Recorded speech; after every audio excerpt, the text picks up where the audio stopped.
বিজেপির ভয়ে কংগ্রেস প্রার্থীদের লুকিয়ে রাখা হলো বিভিন্ন হোটেলে। অত্যন্ত চাপের মুখে কংগ্রেস। পঞ্চায়েত নির্বাচনের মনোনয়ন নিয়ে টাকার লেনদেনের অভিযোগে বিধ্বস্ত শিলচর জেলা কংগ্রেসের নেতারা। এর মধ্যে তাদের প্রার্থী তুলে নিচ্ছে বিজেপি। বহু আঞ্চলিক পঞ্চায়েত সদস্য প্রার্থী আগেই ময়দান থেকে সরে গেছেন।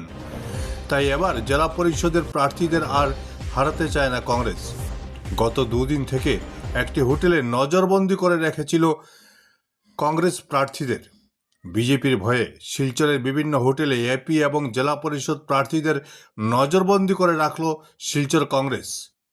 দেখুন এই দৃশ্য। এভাবেই কংগ্রেস প্রার্থীদের লুকিয়ে রাখা হয়েছে শিলচর শহরের একটি হোটেলে। বাইরে পাহারা দিচ্ছেন কংগ্রেস কর্মীরা।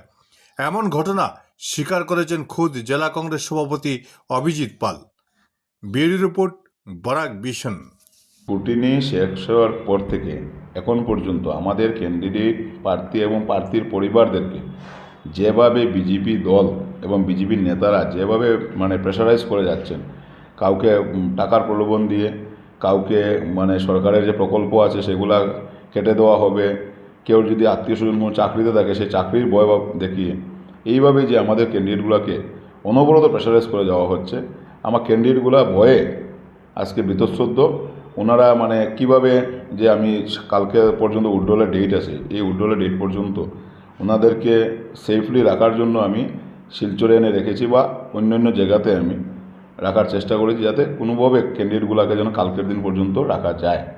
অনেক ক্যান্ডিডেটরা দুর্বল, অর্থনৈতিকভাবে দুর্বল। এদেরকে যদি এইভাবে প্রেশারাইজ করা হয় তাহলে ক্যান্ডিডেটগুলোকে ভয়ে, অনেক ক্যান্ডিডেটগুলো ভয়ে আজকে আমি ডিসি মহোদয়ের সাথে কথা বলেছি, ওনাকে আমি লিখিতভাবে অভিযোগ জানিয়েছি যে গণতন্ত্রকে আপনারা যদি গণতান্ত্রিক পদ্ধতিতে যে নির্বাচন, সেই নির্বাচন খেলার সুযোগটুকু বিরোধী দলদেরকে দেন, না হলে আমরা খেলতে পারবো না। যদি এইভাবে আমাদের উপর হয়, আমাদের প্রার্থীদের উপর এইভাবে অত্যাচার হয়, তাহলে আমরা নির্বাচন থেকে বিরত থাকতে হবে। ডিসি মহোদয় আমাকে বলেছেন যে এসপিকে বলে দেবেন যে যদি প্রয়োজন হয় তাহলে সিকিউরিটি অ্যারেঞ্জমেন্ট করে দেওয়া হবে। জেলা পরিষদ আসন যেটা ওনারা জয়ী হয়েছেন বলে দাবি করছেন, সেই আসনটুকুতে কংগ্রেসের ক্যান্ডিডেট ছিল রোজদিনা রংপি মার। সেই প্রার্থীটাকে গত পরশুদিন আমরা দেখেছি যে ওনাকে উইথড্র করানো হয়েছে। তারপর থেকে এই প্রার্থীকে এখন পর্যন্ত আমরা কোনোভাবে খুঁজে পাচ্ছি না।